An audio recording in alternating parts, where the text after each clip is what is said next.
2026 বিধানসভা নির্বাচন আর হতে বেশি সময় নেই।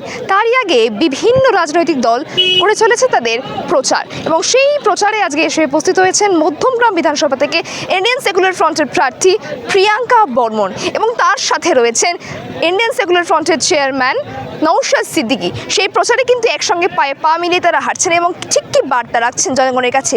এবং এই প্রচারে আসা সাধারণ জনগণকে প্রশ্ন করা হলো তারা ঠিক কাকে চাইছে 2026-এ, টিএমসি নাকি আইএসএফ। কি বলছেন তারা, দেখুন প্রতিবেদনে। দেখুন, রতিন ঘোষ মহাশয়ের ব্যাকগ্রাউন্ড আমরা সবাই জানি। তিনি এবং তার দলের তথা শাসক দল তৃণমূল কংগ্রেস কীভাবে তোলাবাজি, হিংসা, কাটমানি খেয়ে এলাকার মানুষকে আজকে ব্যতিব্যস্ত করে রেখেছে জবাব দেওয়ার জন্যই এখানে বামেদের সমর্থন নিয়ে আইএসএফ মনোনীত করেছে প্রিয়াঙ্কা বর্মন মহাশয়াকে। মানুষের উচ্ছ্বাস আমি দেখতে পেলাম, বিশেষ করে মহিলারা যেভাবে আজকে আমাদের র্যালিকে স্বাগত জানালো, আশার আলো দেখছি আমরা। একদিকে আমাদের পৌরসভা মধ্যমগ্রাম, সেখানে যা দুর্নীতি হচ্ছে, আর রোহন্ডা খামারপাড়া অঞ্চলেও দুর্নীতি, মফস্বল থেকে শহর থেকে রুরাল এরিয়া, আরবান থেকে রুরাল এরিয়ায় দুর্নীতি ছেয়ে গিয়েছে মধ্যমগ্রাম সহ সারা রাজ্যে। তাই মধ্যমগ্রামকে উদ্ধার করার জন্যই প্রিয়াঙ্কা বর্মনকে আমরা মনোনীত করেছি। বামেদের পক্ষ থেকে পূর্ণ সমর্থন আছে এবং আমাদের পক্ষ থেকে পূর্ণ সহযোগিতা নিয়ে, বামেদের সহযোগিতা নিয়ে আমরা আশা করছি আগামী দিনে বিধানসভায় মধ্যমগ্রাম থেকে অন্য কেউ জিতে যাবে না।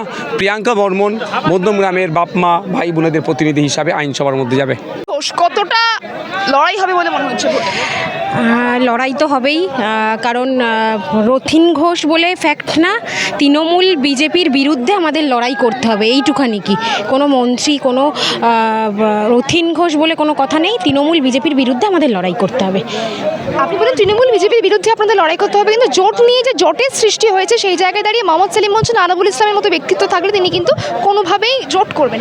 এখন তো আমাদের জোটের প্রবলেমটা কেটে গেছে এবং আমরা তো এখন একসাথেই লড়ছি। মধ্যমগ্রামে আমাকে সিপিআইএম সমর্থন করছে, তারা লড়াই করছে। লিড দিতে পারবে? লিড দিতে পারবো না, আমি জয়ী হইব, একদম আশাবাদী, একদম আশাবাদী। মানুষের কিরকম, মানুষের রায় আমার সাথে থাকবে এইবার। বর্তমানে যে যুবশ্রী, লক্ষ্মী ভাণ্ডার ও যে সমস্ত প্রকল্পগুলো মমতা ব্যানার্জি যে সাধারণ মানুষকে দেওয়া হচ্ছে, তো আগামী দিনে 34 বছর যখন সিপিএম বামফ্রন্ট ক্ষমতায় ছিল, তো আমাদের মাল জাল যে খাবার টাবার দেয়, যাই যাবতীয় জিনিসপত্রর আমরা চাল কিনেছি 30 টাকা, 15 টাকা, 16 টাকা, 17 টাকা। এখন বর্তমানে পরিস্থিতি চাল 30 টাকা, 40 টাকা, 45, 50 টাকা পর্যন্ত কিনতে হচ্ছে। পেট্রোল ছিল 70 টাকা, 72 টাকা, ওটা এখন 105 টাকা, 10 টাকা কিনতে হচ্ছে। ডিজেল ছিল 60-65 টাকা। সেগুলোর পরিমাণ বৃদ্ধি দেখে তো আমার লক্ষ্মী ভাণ্ডার, যুবশ্রী কোনো প্রকল্পের দরকার নেই। আমার কাছে কথা হলো, আমি যে আমার যেইটুকুনি বুঝি, তো প্রকল্প বাদ দিয়ে এলাকায় কলকারখানা, শিল্প করুক, তাতে গরিব মানুষ, যারা খেটে খাওয়ার লোক আছে, তারা কাজ কাম করতে পারে। এমনি তো চাকরি টাকরি সব হারিয়ে ফেলছে। শিক্ষিত ছেলেপিলেগুলো সব তখন অটো রিক্সা, টোটো চালাচ্ছে বর্তমান সমাজে দেখা যাচ্ছে। তাহলে এখন বর্তমানে শিক্ষিত সমাজ নিয়েও কোনো মূল্য আমরা পাচ্ছি না। স্কুল কলেজ সবই তো বন্ধ হয়ে যাচ্ছে, মডের থেকগুলো বেড়ে যাচ্ছে। ঠিক আছে, তা এই সরকারকে আমরা আজ চাই না। অনেক দেখেছি 15 বছরে 15 রকম উন্নয়ন করেছে, সব তোলাবাজি উন্নয়ন হয়েছে। যত উন্নয়ন করেছে তার থেকে আমাদের এই তোলাবাজি সরকার যেগুলো আছে, তার যে নেতা খেতাগুলো আছে, তারা ঘর বাড়ি জমি জায়গা অনেক কিছু করে নিয়েছে। সাধারণ মানুষ কোনো কিছুই পায়নি। আমরা আইএসএফকে চাই, আগামী দিনে আইএসএফ করছি, আগামী দিনে করব, এবং আগামী দিনে আইএসএফ সরকারকে আমরা চাই। 2026 বিধানসভা নির্বাচনে আপনাদের কি মনে হচ্ছে, তৃণমূল আইএসএফ এর মধ্যে আপনারা কাকে চাইছেন? এখানে বামফ্রন্ট সমর্থিত আইএসএফকে চাইছি আমরা। দেশে যা পরিকাঠামো দেখতে পাচ্ছেন, চাকরি চোর, সমস্তটাই চোর, কোনো বিচার নেই দেশে। তার কারণেই চাইছে মানুষ। কত কথা বলবো, তোমার জবাব দেওয়ার ঠিক নেই, সারা রাত দিন বলেও শেষ হবে না। ধরনের ভাতা দিচ্ছে, ভাতা হয়, আপনাকে 1,500 টাকা ভাতা দেবে, আপনার কি হবে? আপনার চাকরি চাই। এই ছেলেটার কি হবে যে সাংবাদিকতা করছে? ওর 20,000 টাকা ন্যূনতম চাকরি চাই।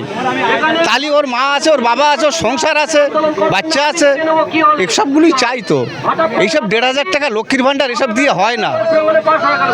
আপনারা বলছেন যে চাকরি নেই বলে আপনারা চাইছেন আইএসএফ।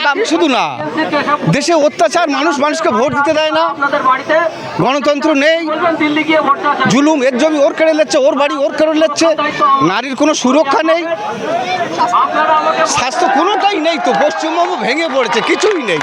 আর বিজেপি আর তৃণমূল ওদের সেটিং গেম, এরা তো শুধু এই মানুষকে বিভাজন করছে, এছাড়া অন্য কিছু না।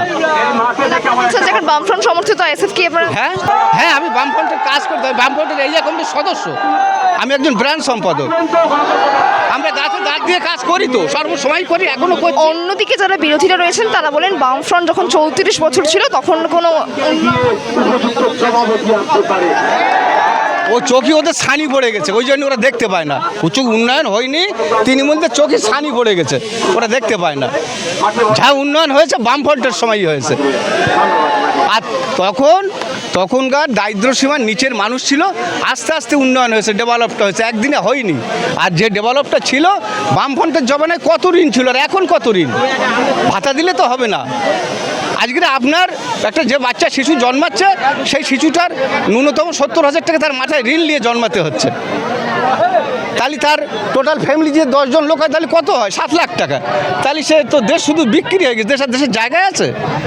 আচ্ছা, যে আপনারা বিকল্প পরিবর্তন চাইছেন, অবশ্যই পরিবর্তন চাইছি। আদৌ কতটা পরিবর্তন হবে বলে মনে হচ্ছে?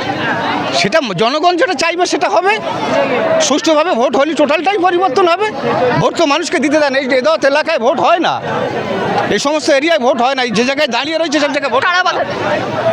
তারা রিগিং করে নেয়, জোর করে নেয়। কারা? শাসক দল করে এগুলো, শাসক দল এগুলো করে।